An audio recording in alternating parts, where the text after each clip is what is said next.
Why is impact investing gaining traction in today's business arena? And why should companies care about sustainability risks and its effect on investment decision making? Hi, I'm Pinky Webb, and today I'll be talking to Mr. Ben Ridley, Director and Deputy Global Head of Sustainability Affairs at Credit Suisse in this episode of Ayala POV.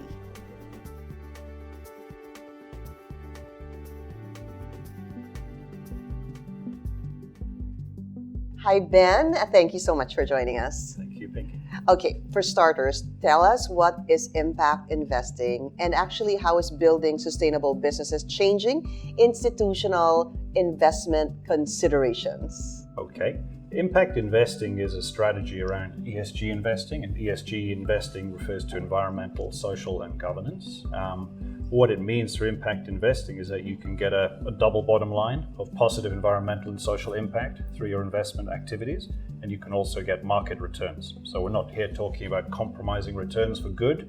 And impact investing, it can be a little bit more pivoted towards the return, or it can be a bit more pivoted towards the mission. Mm-hmm. So investors have that choice. Within Credit Suisse, we focus a bit more on the investment return, and it's a great motivator. You spoke about ESGs that are now actually becoming driving forces of a company's profitability because they actually reduce the impact of risk. What are some of the trends that companies should be looking at? Yeah, it's a very interesting space across environmental issues, across social issues. There's lots of different dimensions.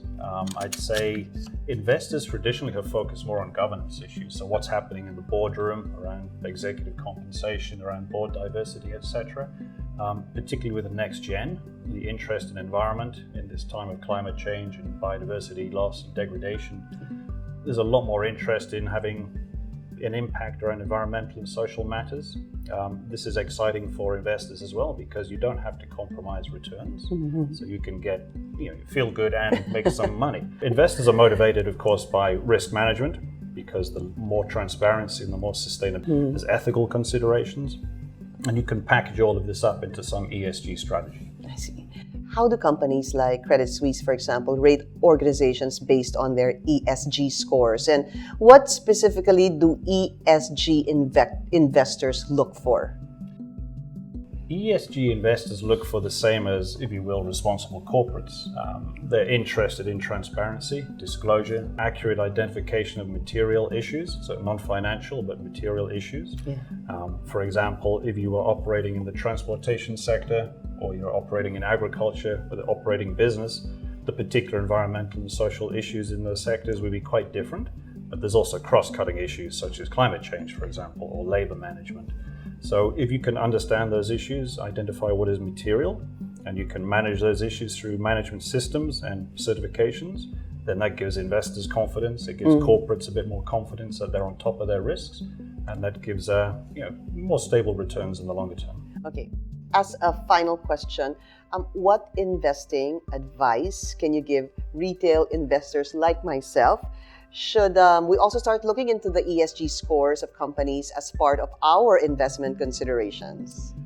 Yeah, there's some interesting developments as well at the moment in the Philippines. So the SEC is requiring from next year sustainability reporting. So every listed company in the Philippines will start to disclose information on their ESG performance. What they disclose and how they approach it is quite flexible. So it's up to the companies to work with investors and with banks and with other stakeholders in society to decide what is most relevant for that company. What is happening is actually there are ESG rating companies, rating agencies. They will attribute scores to every company based on its ESG performance. Really? Yeah. And either the company is already disclosing information, and even if the company is not disclosing information, they will still get a score based on assumptions or based on media searches. So companies are being obliged to manage the message a lot more. That is mandatory next year? Yes, that's all right. Correct. Ben, thank you so much for helping us understand impact investing and, of course, its growing popularity among the investment community. Thank you. Thank you very much, Pinky. This is Pinky Webb for Ayala POV, where we never stop sharing progress with every Filipino.